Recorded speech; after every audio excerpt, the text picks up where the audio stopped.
A todos los que ya están conectados. Estamos en la hora, así que por respeto a los que llegaron, le pedimos disculpas a quienes todavía no se conectan, pero vamos a dar por iniciado esta nueva videoconferencia que hemos querido hacer hoy como parte de este programa de videoconferencia que creemos que son de mucho aporte para todas las empresas socias. Ahí me están cambiando la pantalla para empezar con los avisos. Decirle, por supuesto, que en esta, aunque parece primavera ya, todavía esta semana, estamos cumpliendo con una nueva charla que dice relación con el nuevo dictamen del decreto 44 y sus implicancias en la empresa. Esta es un adicional a lo que ya conversamos en el decreto 44, dado que ha ido avanzando y modificándose algunas partes de este dictamen, como nos va a contar nuestro importante invitado, que ya vamos a dejar con ustedes. Como siempre, agradecerle todo el apoyo que ustedes dan a CIMET, desde todas las diferentes áreas de CIMET que ustedes ayudan y usan para seguir creciendo como empresa, ¿ya? Como siempre, recordarles que esto es una videoconferencia vía plataforma Zoom, por lo que mantenemos los micrófonos siempre cerrados para no tener ruidos ambientes y dejamos abierto, por supuesto, el chat para que ustedes puedan escribir preguntas, aportes que puedan ser de utilidad también para esta videoconferencia. En esta oportunidad, esta va a estar grabada, la que estará a disposición de ustedes posteriormente para otras consultas. Como siempre, ¿no es cierto?, el abogado que hoy día nos acompaña, que ya lo presenta nuestro presidente del comité de personas, eh, me imagino que dejará sus datos donde pueden haber algunas preguntas más específicas o más particulares para que él pueda atenderlos directamente ahí desde su estudio, DLA Piper, uno de los grandes estudios internacionales que también está en Chile. Queremos hacer como siempre y pedirles unos segunditos para saludar a los auspiciadores, a quienes estamos muy agradecidos porque nos permiten hacer esta y otras de las actividades que hacemos, que ya les cuento la más importante que ya viene, pero quiero agradecer principalmente a Aceros ASA, Acero Verde para construir juntos un Chile más sostenible. Ahí se suponía que salía el logo de Aceros ASA.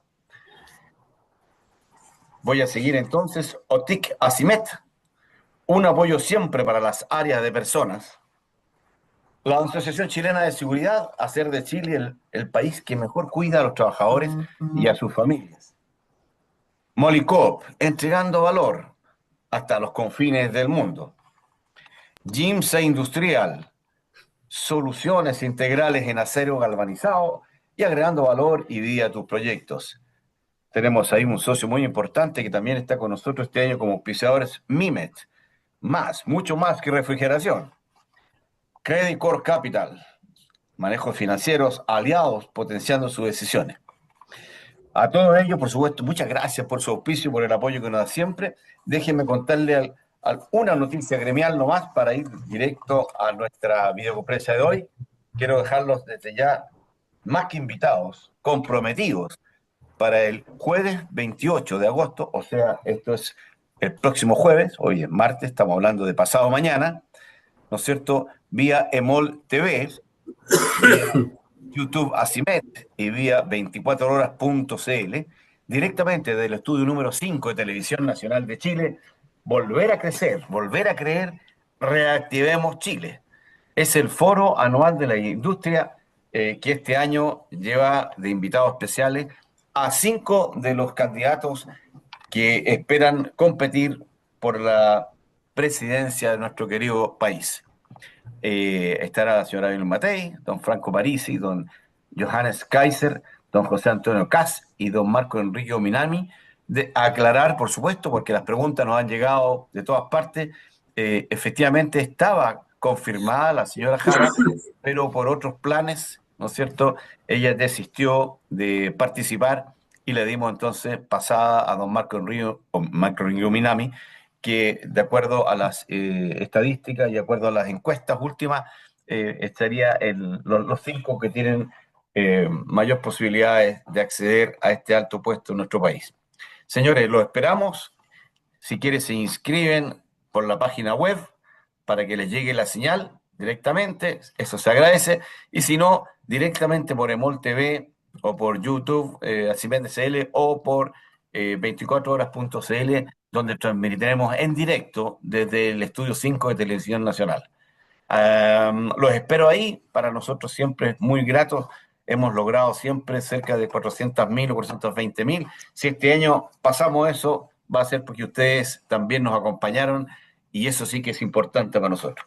Bien, como siempre, el comité de personas que ha hecho siempre un gran trabajo, yo los invito y creo que el presidente de este comité lo va a hacer también, a inscribirse y sumarse a este chat de apoyo, un tremendo chat de apoyo, que yo creo que ya pasa a las 200 y algo personas, ahí nos podrá decir un genio, donde se intercambian conocimientos, apoyos, se hacen preguntas y se entregan también datos de importancia. Así que, sin más, quiero dejar con ustedes al presidente del Comité de Personas, el gran don Eugenio Navarrete Esteves, gran amigo y presidente de ACIMED. Don Eugenio, muy buenos días, le entrego el micrófono. Muchas gracias. Todavía no soy presidente, así me don Fernando, eso sí, yo soy el Todavía no, presidente no. del comité Tiene de razón, personas. presidente del comité, presidente del comité. Sí, porque si no, don Fernando me va a retar.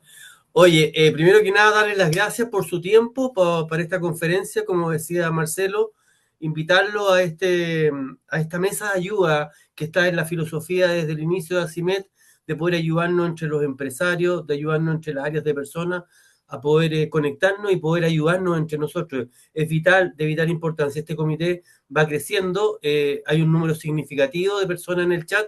Lo único es poder compartir experiencia y la mejora continua. Hoy día, como decía Marcelo, tenemos esta actualización de este nuevo dictamen del decreto 44 y su implicancia en la empresa. Estamos llenos de leyes, hemos estado llenos de leyes en los últimos tiempos, llenos de dictámenes y decretos, a lo mejor por falta de acuciosidad en la ley inicial y hemos tenido que estar mejorando cosas, implementándola, porque la realidad a veces nos supera y eso nos va a explicar un poco también don Luis Parada, abogado de Lea Piper, como decía Marcelo, y miembro también de la mesa y del comité de personas. Segundo, preguntas, por favor, a través del chat. Iremos seleccionando y contestando la mayor cantidad de preguntas. Inscribirse al comité a través de Mirta, que les voy a pasar por el chat ahí el correo de ella, y contestar una pequeña encuesta de lo que significa para nosotros la importancia de los temas que quieren tratar en estas conferencias mes a mes. Ya les adelanto que en el mes de septiembre tenemos una charla interesante, una conferencia interesante sobre la plataforma de gestión de personas para poder medir mejor el área de personas. Eso va a ser el 30 de septiembre, así que para que lo anote en su agenda.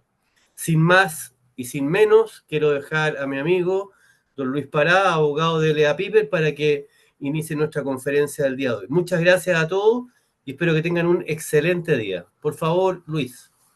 Gracias, Eugenio, gracias, Marcelo, y gracias a todos por acompañarnos nuevamente. Un placer haber sido invitado a que conversemos sobre algunas actualizaciones en el reglamento de gestión preventiva de los riesgos laborales, el DS-44 o decreto 44, como quieran llamarlo.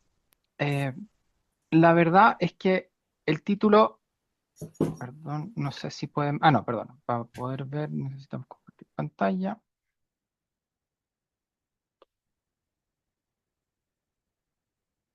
En el título hablamos en el título se habla de jurisprudencia reciente del DS-44. La verdad, no estamos con tanta jurisprudencia, estamos con algunas claridades, mayores claridades sobre cómo se está aplicando o también la importancia en algunos aspectos. También hemos tenido actualizaciones en materia sancionatoria, cosa que no teníamos tan claro cuando hicimos la charla de inicio de este año. Entonces vamos a conversar un poco de todo eso. Y es normal que no tengamos tanta jurisprudencia, porque la verdad es que esta es una norma que entró en vigencia recién a principios de este año, ¿cierto? Y por tanto, desde la perspectiva judicial, los litigios en que vayan a estar en controversia la aplicación del DS-44 van a todavía a tardar algunos meses en aparecer, Y desde la perspectiva administrativa, la verdad es que tenemos hoy día un dictamen específico que vamos a comentar sobre expertos en prevención de riesgos, que es quien dirige el Departamento de Prevención de Riesgos para las empresas de 100 o más personas, ¿ya? Pero es también natural que no tengamos gran cantidad de jurisprudencia hasta este momento. Sin perjuicio de eso, como les decía inicialmente, vamos también a conversar sobre algunas precisiones que han ido saliendo y sobre todo en materia sancionatoria, ¿ya? Del reglamento. Entonces, cuando hablamos del reglamento, ustedes saben, ¿cierto? Tenemos este nuevo Decreto Supremo 44 que establece un nuevo marco normativo de gestión preventiva de riesgos laborales. Perdón, solo un segundo. Me dejan hacer esto.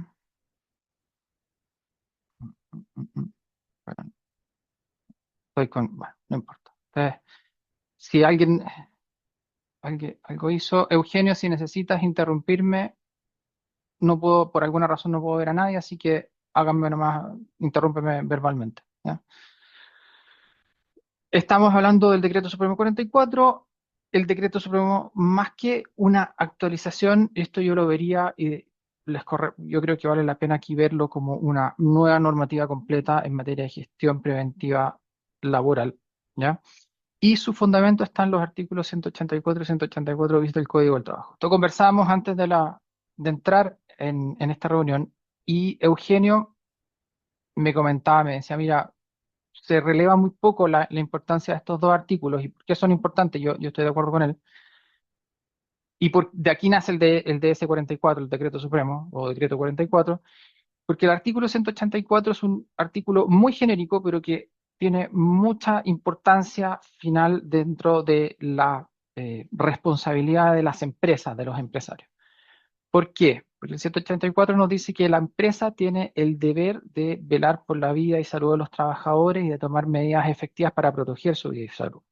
O sea, a partir de eso hay toda una construcción jurisprudencial de la responsabilidad patrimonial de las compañías, de cuáles son las medidas que deben tomar. O sea, tiene, a pesar de ser un, un artículo bastante genérico en ese sentido y bastante amplio, es sin embargo muy relevante porque finalmente de ahí se construye toda la doctrina y toda la teoría sobre la responsabilidad de la empresa en materia de accidentes del trabajo y enfermedades profesionales. Y estamos en un decreto que justamente lo que viene es a hacerse cargo de esta gestión preventiva, reemplazando normas históricas como el Decreto Supremo 40 y el 54, que son del año 69. O sea, estaba habían pasado bastante tiempo desde su primera aplicación.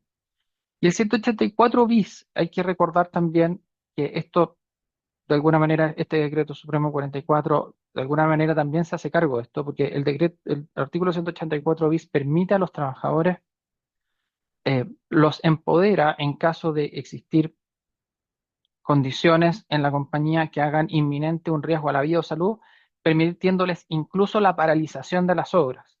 Entonces, esto es muy importante porque como ustedes pueden ver ya en la propia ley, estos dos artículos configuran un marco súper potente diciendo, mira, por un lado la empresa responde por accidentes y enfermedades y por tanto tiene que tomar medidas efectivas, lo que significa que tenemos un nivel de responsabilidad bastante alto, ¿ya? Porque la verdad es que los jueces a partir de esto dicen, bueno, veamos si sus medidas eran efectivas y a partir de esto lo que hacen los jueces es, primero, como medidas efectivas, vamos a ver si usted cumplió la normativa. Y de ahí viene un gran aspecto a considerar respecto a este decreto supremo 44, porque eleva el estándar de responsabilidad y el estándar de cuidado de las empresas muchísimo.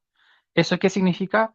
Que si yo no cumplo, inmediatamente en aplicación no solamente estoy en una infracción administrativa, sino que también me estoy exponiendo en un mayor riesgo, con una mayor probabilidad a ser condenado por un accidente de enfermedad profesional, ¿ya? Entonces, lo que busca el Decreto Supremo 44 es iniciar y armonizar la legislación con los estándares internacionales. Aquí hay varios convenios de la OIT que están aplicando. A esto hay que sumar un convenio de la OIT que entró recientemente en vigencia, que es el convenio sobre prevención de riesgos en el mundo de la minería, ¿ya? El objetivo, garantizar un entorno seguro y saludable, promoviendo una cultura preventiva, participación activa de trabajadores y empleadores y mejora continua. Vamos a hablar un segundo después de la participación activa de trabajadores y empleadores, porque creo que ahí hay sí una buena noticia dentro del Decreto Supremo 44, o sea, sin prejuicio de que eleva la altura y eleva los requisitos y estándares que los empleadores deben cumplir para ser empleadores que razonablemente cuidan la vida de sus trabajadores, también se exige un autocuidado de los trabajadores y esto quedó explícitamente establecido en el Decreto Supremo 44 y quedó la obligación de cumplir con o sea, uno, del autocuidado, dos, la obligación de cumplir las instrucciones de seguridad razonables y también de cumplir no solamente de la empresa, sino de los organismos administradores. Y esto va a ser un punto muy importante y puede ser un aspecto muy importante en la defensa que tengan las empresas para, para enfrentar potenciales demandas de juicios de accidentes del trabajo y enfermedades profesionales. También el Decreto Supremo 44 establece una gestión integral con énfasis en prevención, equidad de género y responsabilidad compartida en la seguridad laboral. Es un poco lo que les adelantaba anteriormente.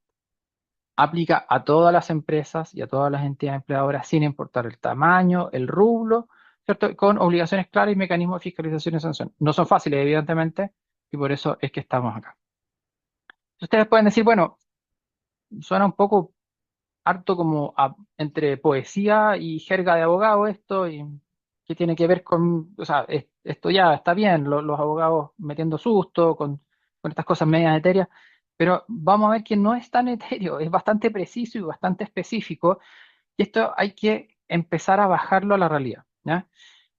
Me comentaba Eugenio, y yo creo que también lo he visto con algunas empresas que me decía, bueno, Eugenio me decía, mira, en mi experiencia, y creo que también me ha pasado, hay muchas empresas que no están dispuestas a cumplir esto, que están un poco rezagadas, que lo están viendo con algo de pausa, que dicen, bueno, prefiero exponerme a las multas porque la verdad es que el costo de llevar esto adelante es alto. Sí, pero el costo de las multas también. Yo también puedo elegir pasarme la luz roja, puedo elegir no pagar impuestos y efectivamente estoy asumiendo un riesgo alto. Y nosotros creemos que en este caso, y de hecho esa es la razón de esta charla o este ciclo de charlas, es que el riesgo es alto, ¿ya? O sea, lo primero es se exponen a sanciones administrativas. Aquí tengo una foto, ¿cierto?, del formulario único de fiscalización del Decreto Supremo 44. Esto que ustedes ven ahí es un ejemplo. Este es un formulario de 10 páginas.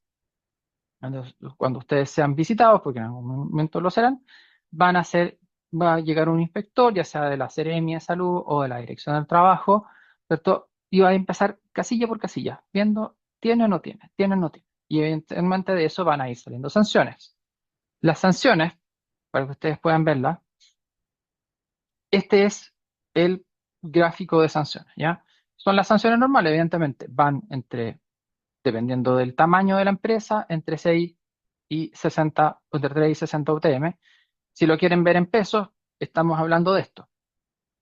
¿Cuál es el problema? Uno dice, bueno, es harta plata, pero hay muchas empresas que pueden vivir con una multa. Sí, el punto es que lo que hoy día está fiscalizando la Dirección del Trabajo, ¿ya? Y que es lo mismo que fiscaliza la inspección a partir del formulario único de fiscalización que veíamos antes, son muchísimas de estas conductas. Cada una, tengan presente que cada una eventualmente podría dar origen a una infracción y a una multa como las que estamos viendo acá.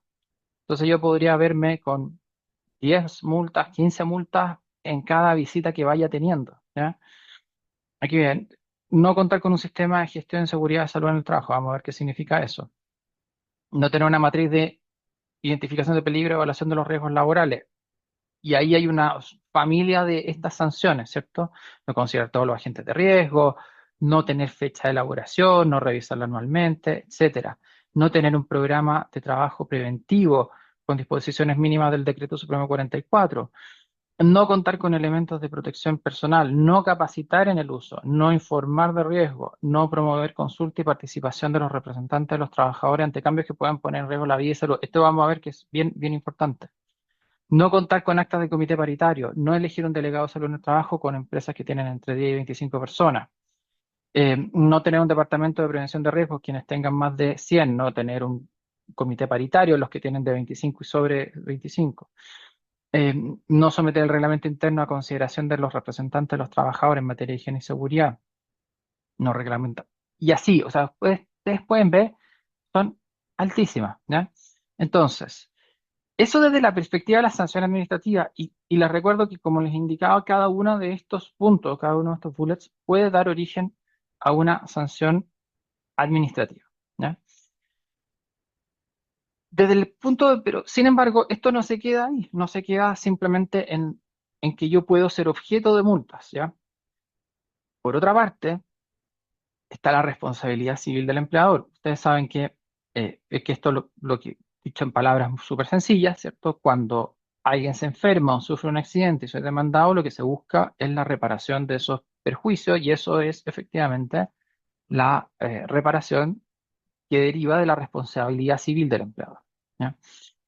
¿Y qué es lo que ocurre? Como les decía, el decreto supremo lo que hace es elevar los estándares de gestión preventiva, ¿ya? Detallando obligaciones específicas y procedimientos claros. ¿Qué implica esto? ¿Ya? Implica que si yo no cumplo con el decreto supremo 44, lo más probable es que cuando yo ya llegue a ese tribunal, ¿cierto? Voy a llegar con un problema mayor, porque el tribunal me va a decir, bueno, usted yo voy a presumir que usted es culpable porque la ley dice, la ley y la normativa, en particular el decreto supremo 44, que usted tenía que tener un sistema de gestión, sabe que no lo tiene, no tenía un comité paritario funcionando, no, no me demostró que eliminó los riesgos o que intentó eliminar riesgos en su fuente y producto de eso se produjo un accidente. Por tanto, su incumplimiento es culpable. ¿Qué implica esto? Que el tribunal va a decir usted ha sido o puede decir ha sido negligente. Es como generalmente los tribunales laborales han calificado la responsabilidad civil de las empresas, porque no es que, para tenerlo claro, no es que un accidente es igual a indemnización, una enfermedad es igual a indemnización, sino que en la medida que existe negligencia de la empresa, yo tengo que indemnizar. Por ejemplo, si un trabajador decidiera en un acto de un arrebato de locura, ¿cierto? Cercenar su mano metiéndola voluntariamente a una guillotina, ¿cierto? Nadie me podría decir, oye, tú has sido, ese acto es culpable de la empresa, usted fue negligente. Claro, si uno llega a un tribunal, a lo mejor me van a decir, pero usted no puso una reja para que esto no pasara, pero si yo pongo una reja y supongamos un caso extremo, el trabajador desatornilla la reja, mete la mano en la guillotina, se corta, lo más probable es que un tribunal y yo tenía todos los elementos, instruir a las personas lo que no tenían que hacer, ese tipo de cosas, y alguien comete esa situación, lo más probable es que un tribunal no me diga, mire, usted no tuvo responsabilidad en eso. Pero si es que, como lo que generalmente ocurre, ¿cierto? Eso no, esa amputación no deriva del trabajador de su acto de locura, sino que se le quedó agarrada una manga, porque el trabajador, ok, usaba las mangas sueltas a pesar de que 10 veces le dijeron que no lo hiciera. Pero yo no tenía un procedimiento escrito y yo no tenía a lo mejor una reja bien puesta para que no ingresara esa mano, o a lo mejor no puedo demostrar, le instruí, pero nunca pude demostrarlo. Bueno, el tribunal va a decir usted no fue diligente y por tanto lo voy a condenar, sin perjuicio que pueda haber a lo mejor una reducción del riesgo por una exposición imprudente del trabajador. Entonces, ¿qué implica esto? Que yo cuando tengo mayor cantidad de exigencia normativa, ¿cierto?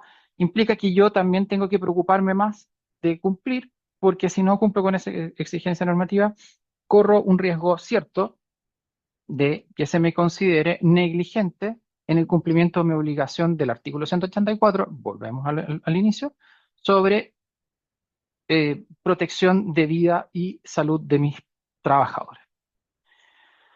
Entonces, como les decía, ese incumplimiento al decreto supremo lo más probable es que sea interpretado como una falta de diligencia, lo que implica la presunción de culpa. Y eh, por eso es que es tan importante dentro del decreto supremo 44, y hay que fijarse en eso, en la preparación de las matrices de riesgo, los programas preventivos, la capacitación y los registros obligatorios que permite la actividad fiscalizadora verificar el cumplimiento. Aquí, nuevamente, el caso de accidente, la ausencia de eficiente de gestión preventiva va a ser considerada una negligencia y puede derivar no solo en la sanción administrativa, sino que en la responsabilidad civil. Vamos a ver la penal, porque la penal es un punto que está por verse. Hoy día no hay, en jurisprudencia civil tenemos cientos de casos porque, insisto, el Decreto Supremo 44 en este sentido lo que hace es elevar el nivel de diligencia que tenemos que tener, pero la construcción de cómo se genera la responsabilidad civil ya está súper clara en la jurisprudencia de los últimos 30 años y ya sabemos que hay un aspecto muy, muy importante de autoprotección de las empresas que es efectivamente cumplir con la normativa. Y aquí tengo una normativa que me pone obligaciones muy altas y por tanto hay que subirse a este carro. Nuevamente ahí volvemos a lo que decía Eugenio, hay empresas que no se están subiendo. Bueno, hay que verlo desde el lado de las sanciones administrativas, pero también desde esta perspectiva, ¿ya?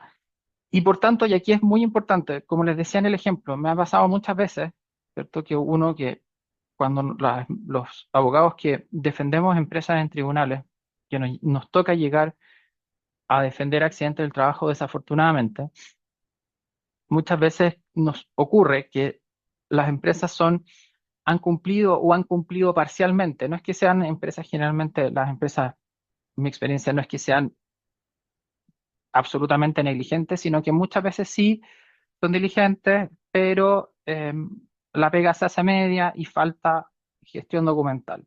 Mira, no puedo acreditar que alguna vez a este señor que se le atrapó la manga, no puedo acreditar que ya lo habíamos eh, amonestado 2 veces porque a nadie se le ocurrió dejar un registro de esa amonestación.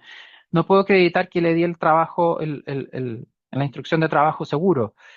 Pucha, no pude acreditar que en realidad ese día se le dijo que nadie podía usar la máquina, ese tipo de cosas. Por tanto, la trazabilidad documental es muy importante y él la exige el Decreto Supremo 44. De hecho, si ustedes se van, perdona, si cuando les vamos a mandar después la presentación, pero si se van al listado de hechos tipificados que nos inventó mío, esto lo sacamos del tipificador infraccional de la Dirección del Trabajo, muchos tienen que ver con la falta de documentación, decir, oye, no dejar escrito esto, no dejar constancia de esto. Si alguien, y esto es una tendencia, si alguien ha estado en un procedimiento, ha tenido que enviar procedimientos a la Dirección de Trabajo por ley Carin, le habrá pasado que le devuelven muchas veces con observaciones y muchas de las observaciones son no dejar constancia escrita de que le avisó al trabajador de que podía irse a la dirección del trabajo o no dejó constancia escrita de eh, las medidas de resguardo inmediato. Bueno, aquí es lo mismo, ¿ya? Aquí es lo mismo y esto es una tendencia. La tendencia es que la autoridad fiscalizadora tiene que ver, pero véanlo en su propia defensa. Esto me va a permitir si me vienen a fiscalizar, que no me pasen una multa y también me va a permitir que en el desafortunado momento que alguien tenga un accidente, yo pueda decir, yo sí fui diligente y aquí está la evidencia, ¿ya? ¿Cuáles son? Entonces, eso es bien importante. Yo creo que en la charla pasada quizás no quedó tan claro y de hecho no teníamos el tipificador infraccional con el Decreto Supremo 44, que es el que ya les acabo de señalar. Pero esto queríamos relevarlo porque es bastante, bastante importante. Los principios vamos a recordar algunos puntos importantes del DS-44 y cuatro y al final vemos la nueva jurisprudencia que les comentaba sobre experto en prevención. Es la gestión preventiva, evidentemente lo que busca es prevenir accidentes, ¿cierto? Con un enfoque de género, lo que implica considerar diferencias biológicas, sociales y económicas en la exposición y efecto de los riesgos laborales, implica que no puede ser una solución para todos. Evidentemente habrá que ver cuál es la realidad específica de su compañía, ¿cierto? Compromiso y participación, ¿qué significa esto? Que tienen que haber mecanismos formales de consulta y participación de representaciones en la gestión preventiva. Van a haber, tienen que tener un rol activo los comités paritarios, el delegado de seguridad de salud, acuérdense que esta es una persona que está para aquellas empresas que tienen entre 10 y 25 trabajadores, los comités paritarios de 25 para arriba. Esto es muy importante a este siguiente punto. Promover la consulta y participación de representantes de trabajadores cuando se prevean cambios en los procesos o en la estructura organizacional de la entidad empleadora que puedan poner en riesgo grave la vida y salud de quien lo ejecuta, así como medidas adoptadas para controlarlo o mitigarlo. O sea, por ejemplo, yo voy a instalar una nueva máquina, voy a instalar una nueva línea de producción. Bueno, yo debiese tener una consulta y una participación de trabajadores en este punto. ¿Significa que yo tengo que hacer lo que me dicen los trabajadores? No, no significa que tengamos que hacerlo. pero sí tengo que darlo a conocer y tengo que incorporarlos en ese proceso de consulta y que puedan participar dando su opinión. Quienes tienen sindicatos, los sindicatos tienen una función que está un poco olvidada, que es la función efectivamente de colaborar en medidas de higiene y salud. Por tanto, nosotros debiésemos incorporar los sindicatos. Insisto, esto no significa que yo tenga que hacer lo que me digan, sino que por lo menos tengo que escucharlo y tengo que ver si es razonable, ¿ya?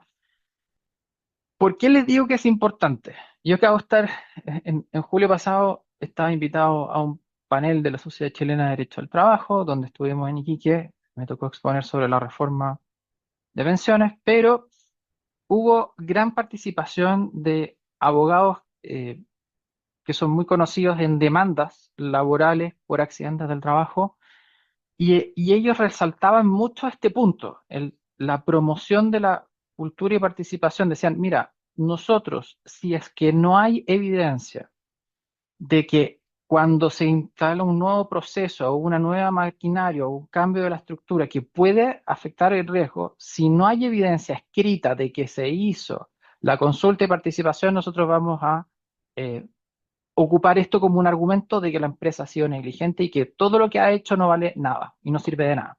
Entonces, es bien importante, vamos, evidentemente, esa es la posición de ellos, vamos a ver qué es lo que va diciendo la jurisprudencia en adelante, pero esto es un spoiler, básicamente, de cómo lo van a plantear en juicios, y créanme, no era uno, eran dos o tres por lo menos, que se dedican específicamente a defender, que se dedican a litigar accidentes en el trabajo y enfermedades profesionales, y esto lo tenían muy, muy identificado, y la forma de echarlo abajo era justamente no tener evidencia de estos procesos de, de participación cuando hay cuando hay cambio en procesos productivos, nuevas maquinarias, etcétera. Entonces, esto hay que tenerlo presente, a pesar que, insisto, suena entre medio poético, filosófico y susto abogado, no están así, ¿ya? Se exige la mejora continua, la revisión de políticas, procesos y programas. El mismo Decreto Supremo 44 tiene un calendario para esto. Hay que revisar anualmente los reglamentos, las matrices. No significa que siempre haya que cambiarlos, pero por lo menos sí hacerlo una revisión y dejar constancia de la revisión, ¿ya? Sí, como les decía, un punto que es muy importante es que sin perjuicio de que se destaca la responsabilidad del empleador del empleador, ¿cierto? Y no solamente del empleador, sino que dentro de los centros de trabajo, o sea, si ustedes son una empresa principal o son una empresa ma- eh, o mandante o son una empresa que colabora con una empresa principal en subcontratación, también debiese haber la comunicación. Para eso está el artículo 66 bis de la ley 16.744, el sistema de gestión integrado en materia de subcontratación. También, como les decía, hay una norma sobre autocuidado de trabajadores y esto es muy importante. Y el autocuidado implica, o sea, uno, evidentemente, tener un autocuidado razonable. Nosotros hemos tenido juicios laborales increíbles de gente jugando con elementos de producción que han reventado intestinos, sacado ojos porque están jugando. Eh, y evidentemente aquí por lo menos ya tengo una norma que me dice con claridad, mire, sabe que los trabajadores no son niños de 2, 3 años, son gente grande que tienen que autocuidarse, tienen que seguir las instrucciones. Por tanto, si nosotros, especialmente en aquellas tareas que son peligrosas, cuidémonos de dejar instrucciones claras, ¿ya? O sea, evidentemente esto depende un montón de cada empresa, pero si hay empresas que ya han tenido accidentes o que han tenido riesgos de accidente, bueno, preocúpense de dejar constancias, por ejemplo, de incumplimiento, oye, Luis Parada siempre llega con las mangas desabotonadas y eso produce riesgo y lo vio el jefe, bueno, vamos a amonestarlo inmediatamente, vamos a dejar constancia de esto. También vamos a entregarle eventualmente a Luis Parada o a todos, ¿cierto? Vamos a firmar eventualmente, no eventualmente, vamos a firmar obligatoriamente el procedimiento de trabajo seguro, se lo vamos a dar a conocer, vamos a hacer las instrucciones, la charla de capacitación, vamos a dejar constancia de esto y si es preciso, insisto, dejaremos constancia de cuáles son las instrucciones de ese día, si en particular vamos a hacer una tarea específica que hacemos una vez a las 1500, bueno, dejaremos instrucciones precisas y me firmarán ese día un registro de que efectivamente les dimos las instrucciones de cómo hacerlo, más un recordatorio de más allá de cómo se hace esto, porque son muy específicas y muy peligrosas. Bueno, tenemos que preocuparnos de que nosotros dimos cumplimiento y que pusimos a disposición de los trabajadores todos esos elementos para que ellos puedan adoptar ese autocuidado, ¿ya? De tal manera que sea posible exigir también de nuestra parte esa normativa y ese autocuidado a todos los trabajadores. El DS44, eso como introducción, establece un sistema de gestión preventiva de salud, les obliga a tener un sistema de gestión preventiva de salud y seguridad en el trabajo. Esto es obligatorio y ustedes si ven el formulario único de fiscalización, el punto 1.1 parte con eso. ¿Tiene o no tiene? Y van a empezar a ver. ¿Qué es lo que obliga a tener esto? Una política de seguridad, que son directrices y compromisos de la entidad empleadora. Esto es bastante genérico, ¿ya? Obliga también, y esto es importante, a definir una estructura organizacional, ¿cierto? Definida de prevención de riesgos. ¿Cuáles son las funciones, las interacciones, responsabilidades con los distintos niveles jerárquicos? ¿Ya? Incluir al comité paritario o departamento de prevención de riesgos según corresponde. O sea, si son 25, entre 25 y 100, comité paritario sobre 100 al comité paritario y al departamento de prevención de riesgos.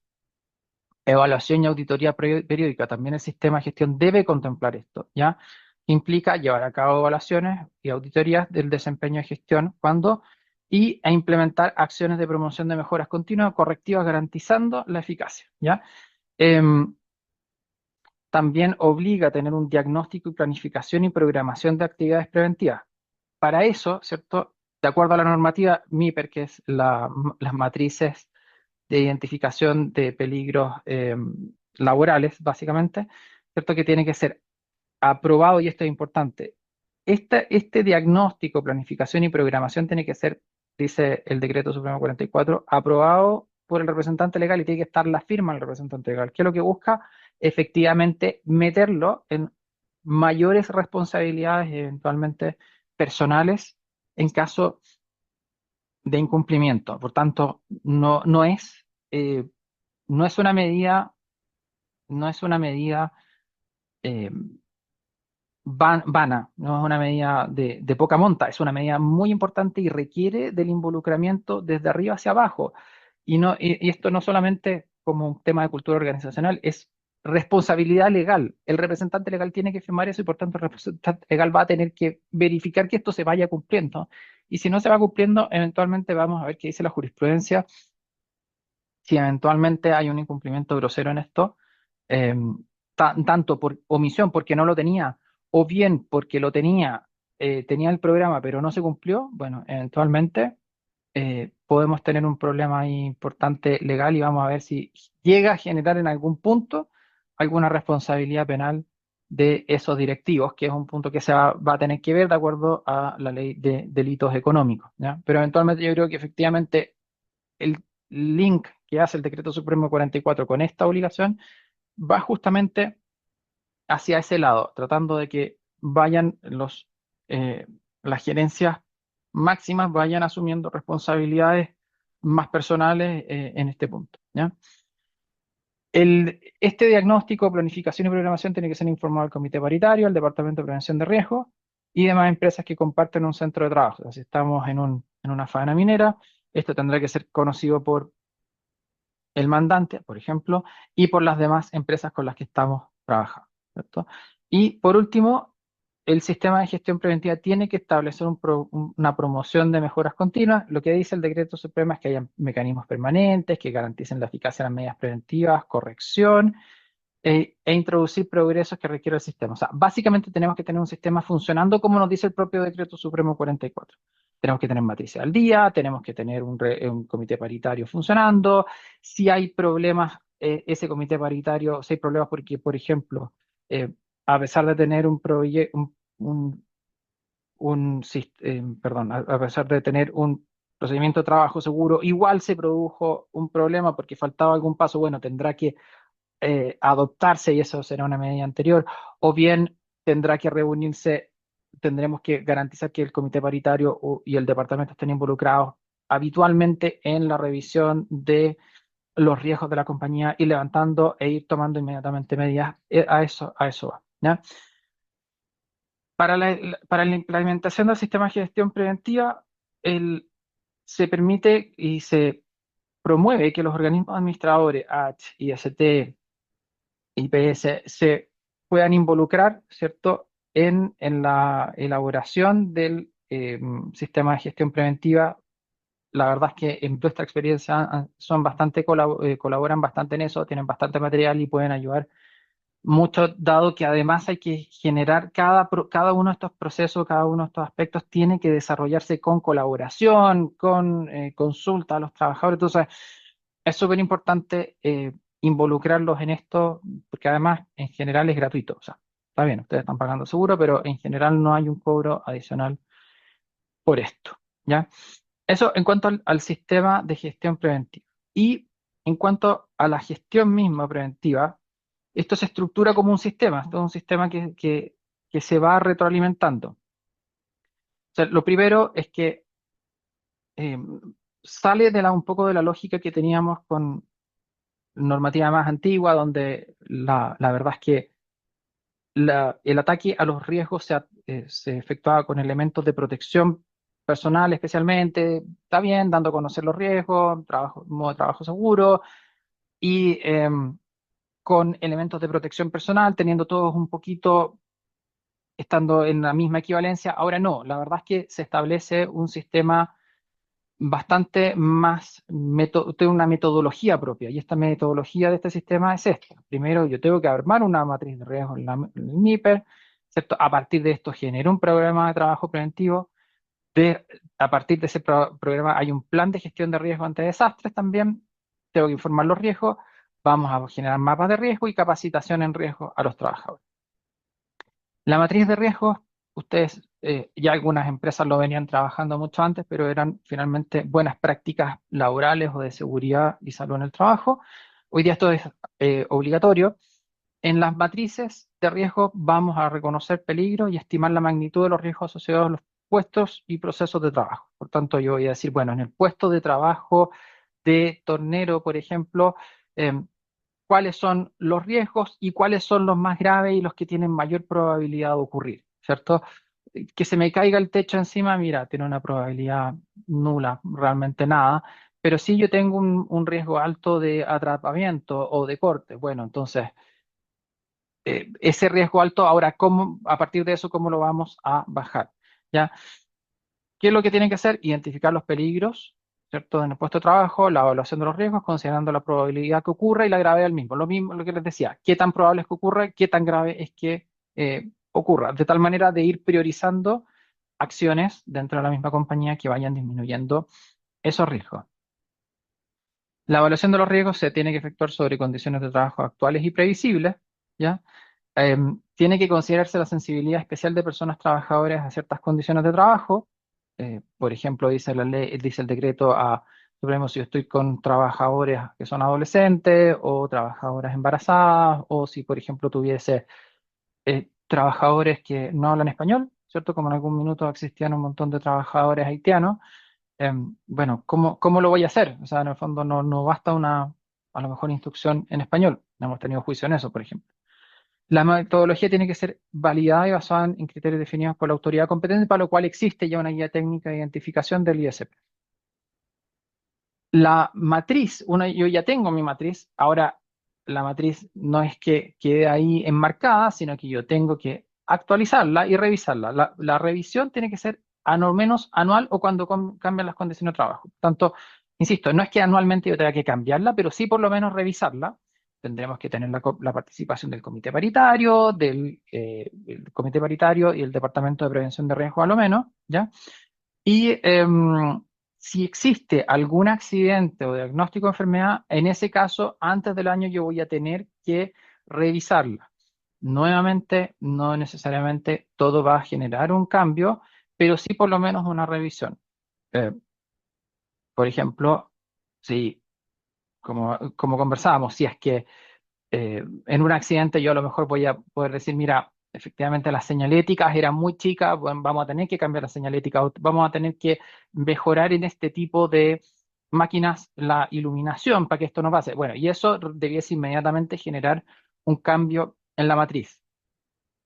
Ustedes evidentemente van a ser fiscalizados por esto e inmediatamente cuando haya un accidente o una enfermedad, el IST, o sea, el Seremi de Salud o la Inspección del Trabajo probablemente sí les va a pedir esto como incluso como una alternativa para reanudar faenas en el caso que haya existido paralización, que haya habido un accidente grave, caída más de 2 metros, ustedes saben, amputación, etcétera. El programa, el programa preventivo, ¿cierto? Se elabora a partir de la matriz y tiene que estar efectuado después de 30 días de la confección o autorización de la matriz. Si no tienen matrices, debiesen ustedes estar trabajando. Hoy día, o sea, hoy día en qué debiesen estar trabajando los que no han hecho nada, debiesen estar, uno, actualizando el reglamento interno para meter normativa del Decreto Supremo 44 ya. Paso dos, debiesen estar trabajando fuerte en el sistema de gestión, involucrar a su organismo administrador y en la identificación de los riesgos a partir de la matriz. De ahí en adelante el trabajo es más o menos, no voy a decir que es fácil, pero es, es más sencillo si involucran a su organismo administrador. ¿Ya? ¿Qué tiene que tener el contenido, el programa preventivo? Medidas preventivas y correctas de implementar, plazos de implementación, responsable de la ejecución de las medidas. El Decreto Supremo 44 es muy, muy específico en ese punto. ¿Ya? Em, Incluir actividades para prevenir riesgos asociados al consumo de alcohol y drogas, nos piden, difundir estilo de vida de alimentación saludable y prevenir riesgos asociados a la conducción de vehículos motorizados. Eso también tiene que estar incluido si es que evidentemente ustedes tienen alguna conducción de estos vehículos. ¿Ya? Se tiene que difundir el programa preventivo en los lugares de trabajo y a través de los correos y hay que realizar acciones de control y vigilancia del cumplimiento. Esto es súper importante en el programa preventivo. Como les decía, cuando uno se va un poco cuál fue la práctica desde los años 60 en adelante, el, de alguna manera la forma en que se trataban los riesgos, ¿cierto? Era un poco plana. ¿En qué sentido? Estaba al mismo tiempo la información de los riesgos, o sea, estos son los riesgos asociados a su puesto de trabajo, los métodos de trabajo seguro y elementos de protección personal. De alguna manera, los tres eh, los mirábamos como elementos equivalentes y una empresa que era razonable, ¿cierto? Trabajaba razonable, no estamos hablando aquí del mejor estándar de industria ni el peor, pero una empresa razonable más o menos trabajaba con estos tres elementos al mismo tiempo. ¿Ya? El Decreto Supremo 44, y esto es bien importante que todos lo tengamos presente, cambia esta cultura. Dice, no, no, no, espera. Aquí vamos a cambiar esta cultura. Ya no es plano, aquí hay un orden de prelación. ¿Ya? Por tanto, las medidas preventivas primero tienen que evitar o eliminar los riesgos, o sea, ir a la fuente. Vamos a controlar los riesgos en su fuente en medidas de ingeniería o técnica. Lo que conversamos. Oye, hay un riesgo de atrapamiento en una máquina. Ok, tendré que poner rejas. Lo primero es, puedo tener una solución ingenieril, por ejemplo, poner rejas. ¿Por qué? Porque yo voy a tener una matriz de riesgo que me va a decir máquina de torno, ¿ya? Em, Riesgo de atrapamiento, perdón si estoy diciendo una herejía acá a los torneros, pero riesgo de atrapamiento alto, o riesgo de corte, riesgo de amputación alto. Ok, ¿puedo poner, cierto, alguna reja o alguna medida ingenieril que me lo restrinja? Sí, puedo, ok, tengo que ponerla, ¿ya? Evidentemente dentro de la técnica y la razonabilidad, nadie está pidiendo que inventemos medidas técnicas que no existen en el mercado, ¿ya? Ok, ya lo hice, pero sabes que igual hay riesgos. O bien no puedo hacerlo, por tanto continúan los riesgos. Ya, entonces voy a tener medidas organizacionales y administrativas. Entonces a lo mejor voy a tener mayor capacitación, voy a tener capacitaciones prácticas in situ. Ahí no voy a tener capacitaciones con cuadernos simplemente específicas, porque en esa máquina específica este riesgo es muy alto y lo vamos a hacer de esta manera. Em, ok, y en tercero, solamente cuando ya apliqué o no pude las medidas de ingeniería técnica, apliqué las medidas organizacionales administrativas e igual persiste un riesgo, ahí recién yo puedo entregar o voy a entregar medidas de protección, elementos de protección personal, ¿ya? De hecho, se dice que estas elementos de protección personal debiesen tender a proteger más bien colectivamente que individual y solamente si el colectivo no es posible se va a lo individual. O sea, hay un orden de prelación. Lo que les quiero decir es, no basta con decir, no, pero si yo le pasé una mascarilla contra el polvo. Me van a decir, ya, ok, pero lo primero es, ¿usted adoptó medidas para que no hubiese polvo en suspensión, por ejemplo? No, no hice ninguna, pero les pasé la mascarilla. No, no es suficiente. ¿Ya? Lo primero es, ¿usted hizo? No, no lo hice. ¿Por qué no lo hizo? No, porque no existe la solución de ingenieril para esto, o técnica. Ok, ya, no existe. Entonces, ok, ¿y qué otra medida tenía? Mira, tenía una medida organizacional donde si se supera cierta concentración se deja de trabajar y eso está medido. Ok, perfecto. Y además le pasé a este señor una mascarilla de protección. Entonces, hay que pensar que vamos, cuando nosotros vayamos a ser fiscalizados o en la situación poco afortunada que ocurra un accidente o se cause una enfermedad, nos van a medir con esa vara, ¿ah? Nos van a medir con esa vara. La evaluación del cumplimiento, realizar una evaluación anual del cumplimiento del programa y evaluar la eficacia de las acciones programadas para mejorar, disponer de una mejora continua. Voy a ir un poco más rápido para que alcancemos a terminar. También hay que elaborar un plan de gestión ante desastre y este plan, ¿cierto?, es de gestión, reducción y respuesta en riesgo en caso de eso, ¿ya? Puede tener uno más de un plan. Si yo tengo una empresa en Arica y otra en Punta Arenas, bueno, a lo mejor los riesgos son distintos. La de Punta Arenas serán la helada, serán los vientos. En el caso de Punta Arenas, a lo mejor de Arica pueden ser más bien los terremotos o el invierno boliviano, no sé dónde estoy metido yo, no lo sé, ¿ya? Hay que tener un ensayo anual y revisar el programa preventivo cada vez que se constate o tome conocimiento de un riesgo grave inminente en el lugar de trabajo. Nuevamente, esto está pensado como un sistema completo, ¿ya? Hay que hacer un mapa de riesgo de donde yo estoy, es un dibujo del lugar de trabajo, ¿cierto? Con símbolos donde yo explicar cuáles son los lugares con mayor peligro. Entonces yo voy a tener, ¿cierto? En mi planta, voy a hacer, si hay una máquina que es especialmente peligrosa aquí, si hay un foso, va a estar adecuadamente señalado, nuevamente dado a conocer formalmente de tal manera que los trabajadores puedan conocerlo y no puedan y puedan autogestionar sus riesgos, ¿ya? Cada vez que hay un cambio en la matriz de identificación de peligro y evaluación de riesgo, tengo que cambiar los mapas de riesgo y tienen que estar disponibles en cada lugar de trabajo, ¿ya? En cuanto a la información de riesgo, hay que garantizar que cada persona recibe información oportuna y adecuada sobre los riesgos laborales antes de iniciar sus labores. Incluso se dice que en el caso de maquinaria se tiene que bajar la información del fabricante sobre seguridad y se le tiene que proporcionar a los trabajadores. Entonces, ahí hay un desafío también que puede ser bien importante, ¿ya? Em, en la información de riesgo, evidentemente, tiene que pensarse en las características del lugar de trabajo, cuáles son las medidas preventivas que tenemos que tomar respecto a nuestros propios trabajos, los riesgos que puedo estar expuesto y las medidas preventivas. O sea, un poco el trabajo seguro, lo que conocíamos, ¿cierto? En cuanto también, si yo manejo productos y sustancias, bueno, tengo derecho y debemos informar cuáles son las sustancias que pueden causar estos daños y cómo se identifican, ¿ya? La información, nuevamente, cada vez que hay cambios, tenemos que actualizarla, ¿ya?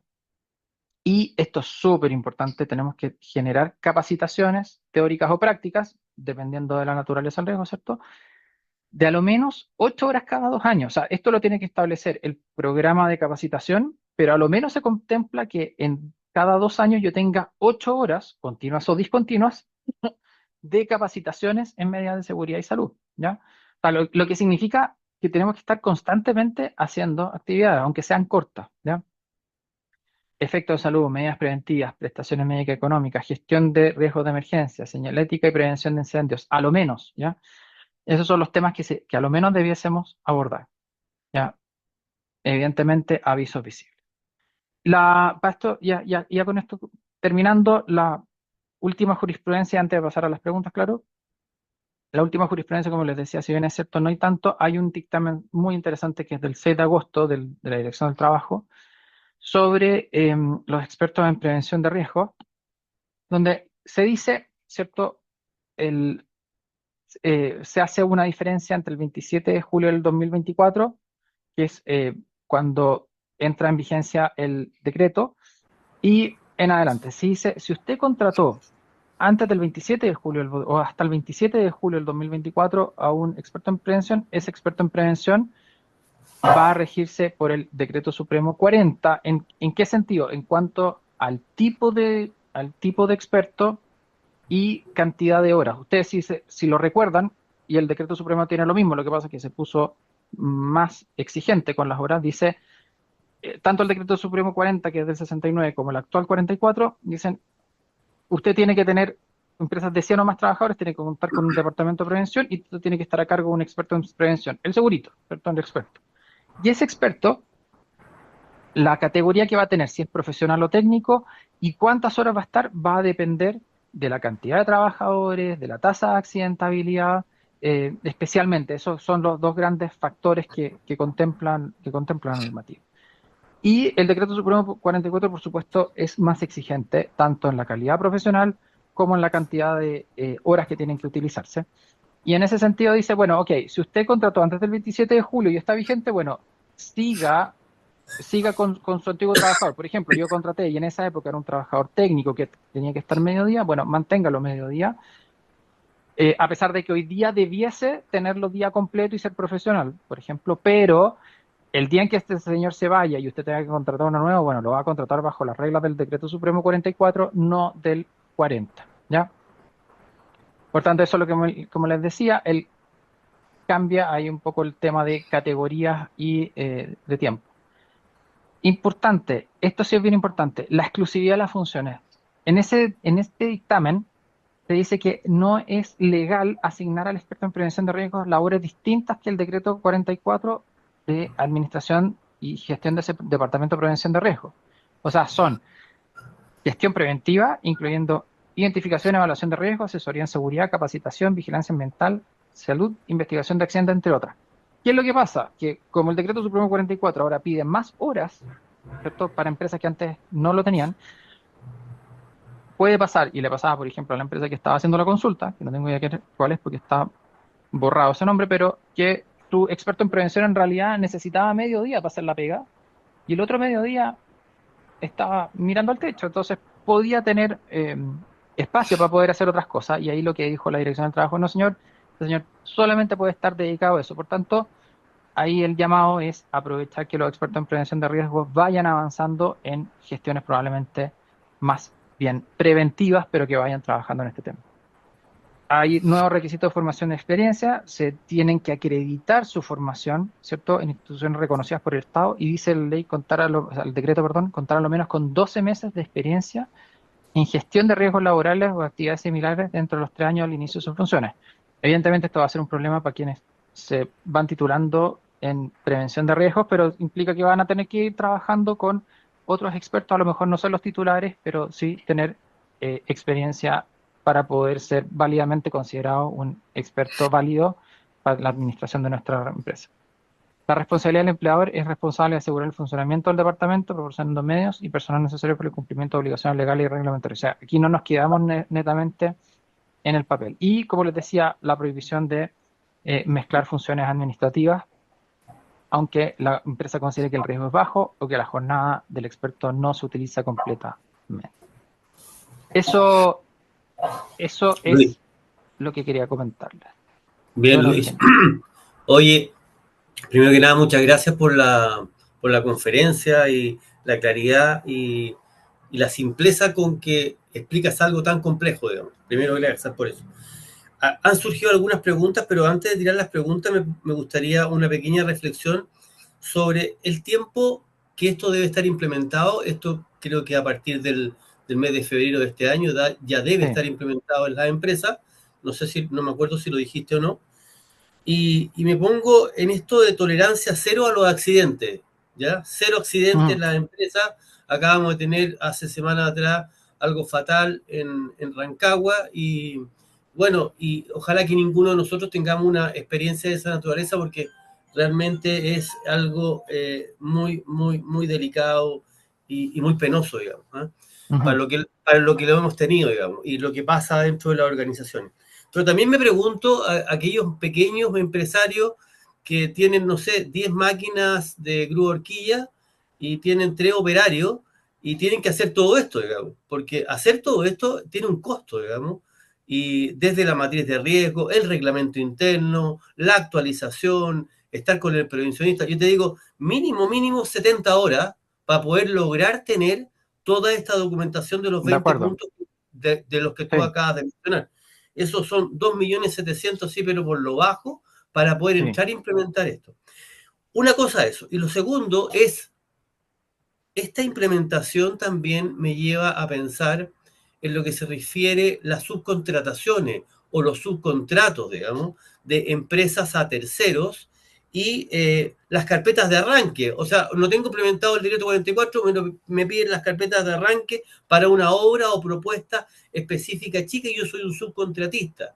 Entonces, ¿cómo está ligado esto también a la empleabilidad, a ser independiente, a ser innovador, a tener una empresa chica? Si la Mm. exigencia que tengo detrás de esto, me lo decía un amigo, hoy yo tengo 4 máquinas y me estoy preocupando más de los papeles, de todos estos papeles, que entiendo que son importantes, pero ¿cómo lo hago? Porque la facilidad que tengo de las mutualidades, a veces para que me contesten el teléfono se demoran 2 meses, digamos. Sí, de Entonces tenemos acuerdo. implementación, desde qué fecha tengo que tenerlo, los costos de multa ya los dijiste. ¿Cómo podemos ayudarle? ¿Qué se te ocurre? ¿Cómo podemos ayudarle a los pequeños y medianos empresarios en esto? Mira, a ver, son varias preguntas, pero lo primero yo creo que efectivamente lo que tú dices, esto es un incremento en costos importante. O sea, así como cuando salió la ley Karin, así como ahora va a bajar la jornada en abril del próximo año 42 horas, así como es un incremento de costos, sí. Eh, y es un poco desafortunadamente, no sé si afortunado o desafortunadamente, pero son las reglas del juego, ¿ya? O sea, es parte con lo que hay que hoy día vivir y convivir. Em, y eso que tú estás, cuando tú dices en una empresa pequeña, claro, hay normas específicas para empresas de 25 menos trabajadores que alivianan un poco la cantidad de papeles y de documentos. Aquí a lo mejor estamos viendo el caso mayoritario de 25 para arriba, pero hay algunas normas dentro del Decreto Supremo 44 que alivianan esto. Pero sí, yo creo que hay varios puntos que ojalá se revisen, porque está bien, ¿no? Aquí hay muy buena voluntad, yo creo, de adoptar estos súper estándares, pero estos súper estándares son difíciles de cumplir y en el fondo alguien, no sé si va a haber voluntad política para revisarlo, porque a mí siempre me ha llamado la atención que el Decreto Supremo 44 eh, es el mismo estándar de cumplimiento de una oficina de contadores de una fundidora de hierro. Exacto. La fundidora yo tengo que tener exactamente el mismo estándar de cuidado con uno que con otro, o sea, a nivel normativo, o sea, evidentemente en la práctica va a ser mayor por el riesgo que tienen, pero es igual desde la perspectiva como de la organización, va a ser igual, es igual, entonces es bien eh, a mí me parece un poco criterioso en ese sentido, pero al mismo tiempo es como yo puedo tener críticas sobre impuestos o sobre ciertas normas de Bien, tránsito, al final tenemos que cumplirlas, estamos fritos. No nos bien. ayuda mucho. Yo creo que hay que tratar de apoyarse con los organismos administradores, eventualmente, eh, no sé si a lo mejor vía la misma CIMED o el comité se puede pedir el mayor apoyo de los organismos, ¿cierto? Yo sé que usted en el comité está la H, entonces por lo menos yo creo que para los quienes están afiliados a la H, a lo mejor sí se puede conversar para que le den un poco de preferencia, porque la verdad es que en mi experiencia el involucramiento de los organismos ha sido bueno. Ellos tienen un montón de estas metodologías ya listas, implementadas y fáciles de hacer. No es fácil porque la implementación no es fácil, pero en el fondo si uno nada más tuviera que construir desde cero, implementarlo desde cero puede ser lo que tú decías y muchísimas horas más. Entonces, involucrar a un experto yo creo que puede, o sea, al organismo puede ser interesante. Y si no, apoyarse con empresas que tengan esta capacidad. No es por hacer propaganda, pero yo sé que tú estás ahora en un nuevo emprendimiento, Eugenio, donde ustedes tienen esa capacidad, por ejemplo. Yo creo que, Bien. no. Oye, hay algunas preguntas que quiero decirte. Dale. ¿Delegado de seguridad se debe Sí. acreditar en sucursales con menos de 25 trabajadores? Em, la verdad es que el delegado. yo entiendo,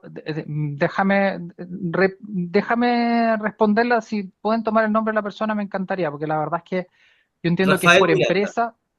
Si podemos, para poder mandarle después un correo, 2 líneas con eso, porque me gustaría revisarlo bien para no tirarme un Bien, piscinazo, pero entiendo que es por empresa y que no, si es una empresa con menos de 25, o sea, o sea, a ver, si es una instalación con menos de 25, entiendo que no es obligatorio, pero me gustaría revisar el punto. bien. Aquí Rafael Miranda, la otra Ujú. pregunta era de Esteban Reyes. Rafael Miranda, te damos las gracias. Dice, consulta, en caso de amonestación o registro, ¿qué sucede si el trabajador se niega a firmar los registros antes mencionados? Bueno, no Ya importa. contestaron en el chat. La verdad es que la verdad es que la firma es un elemento que permite acreditar que yo le entregué, es un elemento de prueba, pero no es esencial. Nosotros eventualmente podemos enviarle a su correo electrónico personal y va a ser o a su domicilio por carta certificada y dejar una constancia de eso y es suficiente. Perfecto. Ujú. Bien. Lo que hay detrás de todo esto y lo que tú has repetido varias veces es como ser constante con los registros, digamos. Sí, Tanto, totalmente. sí, yo diría tanto de felicitaciones Ujú. como de amonestaciones, digamos. Siempre estamos hablando de las amonestaciones, pero no estamos hablando de las felicitaciones. Pero tener esos registros en el momento de un juicio, les digo que es súper, súper importante. ¿El Totalmente. IRL es para todos los trabajadores o se debe aplicar solo a las nuevas contrataciones? No, esto es para todos los trabajadores. O sea, lo que pasa es que Sí. el decreto, el DS 44 al final lo que hace es que te obliga a reestructurar o a estructurar de una diferente manera toda tu gestión laboral, de seguridad laboral, por tanto sí va a terminar afectando a todos los trabajadores, independiente de la Bien, cantidad. para todos los trabajadores. Mm. Hay otra pregunta de aquí, María Inés. Gracias, María Inés. Estimados, tengo una duda respecto al rol del Comité Paritario Central versus el Comité Paritario de Faena.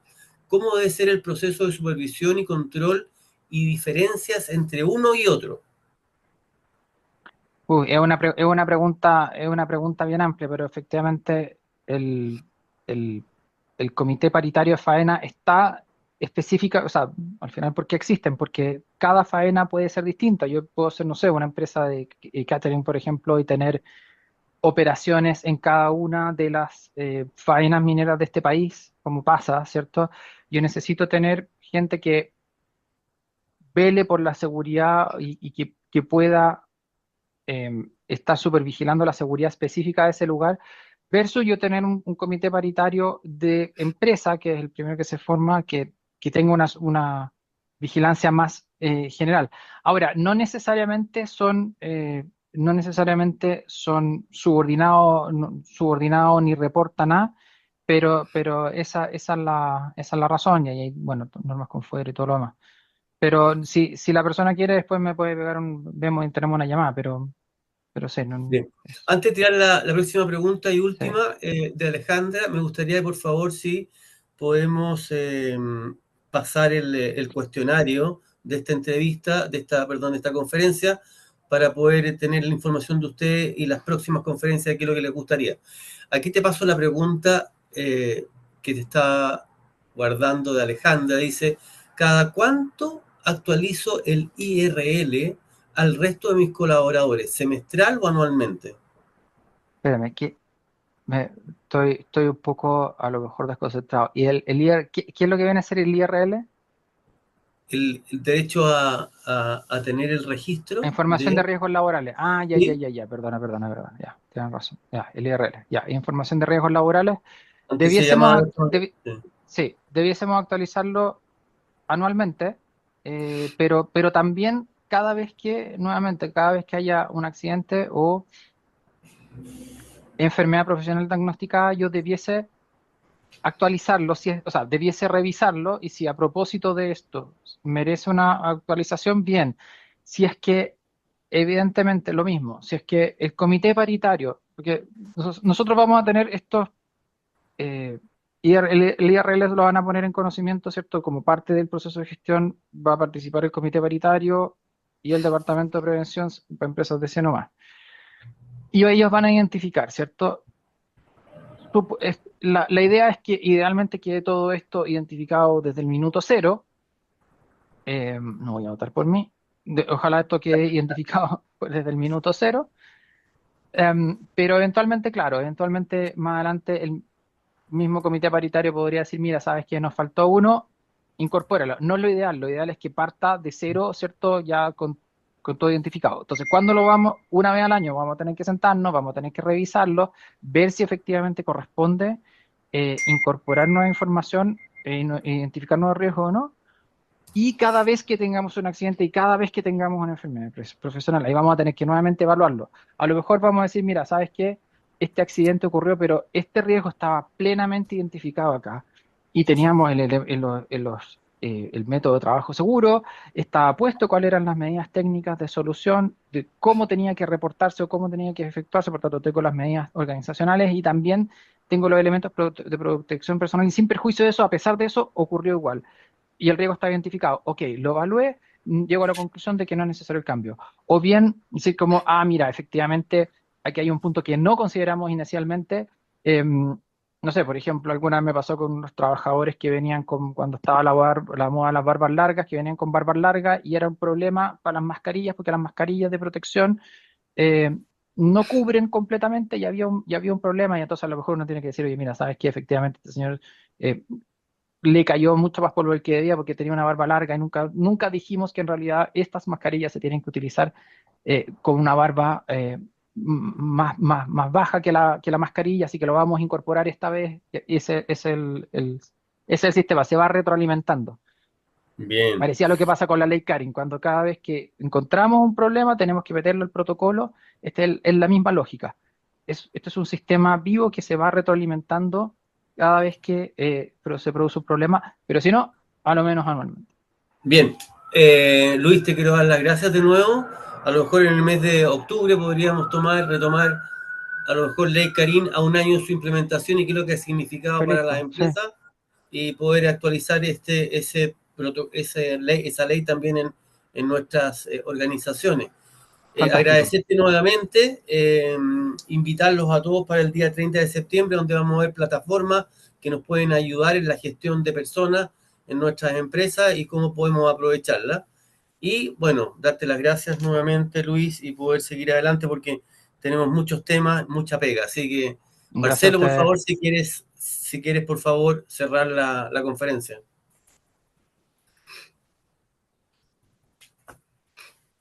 Participaron 111 personas, Luis, ¿eh?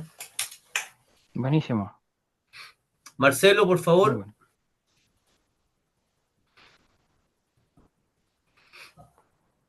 Estás muteado, Marcelo. Muchas Eh, gracias, ahí sí, es que la sala de control me cortan aquí.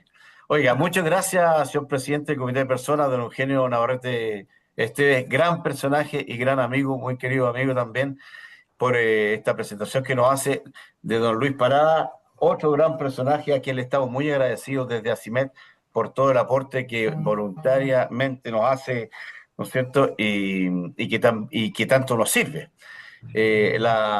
Aquí lo han preguntado, estamos grabando esto, pero sin lugar a dudas, yo no sé si tenemos algún contacto, Luis, o si me permito pedir un contacto por si alguien quisiera hacerte una llamada directa, no sé si es posible, Luis, algún mail, algo, o prefieres que No, lo canalicemos. no, Feliz, si me mandan un correo va a estar en la presentación. Yo se lo envío ahora, en este momento se lo voy a enviar a Mirta para que lo pueda difundir y Feliz, si necesitan, me escriben un correo, ningún problema.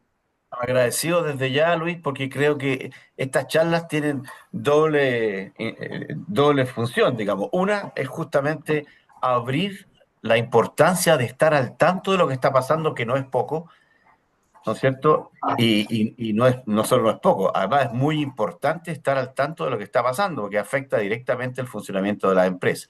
Pero también el hecho de ir aprendiendo nos abre muchas otras interrogantes que se van sumando con otras leyes que han ido saliendo, y ahí yo creo que es un trabajo más específico ya casi por empresa, así que como bien dice, vamos a enviarle a los participantes después o la presentación, o al menos, no sé si está quedando esto ahí, algún contacto para que don Luis ahí pueda atender algún caso específico, ¿no es cierto? Que a veces no es para todos, digamos.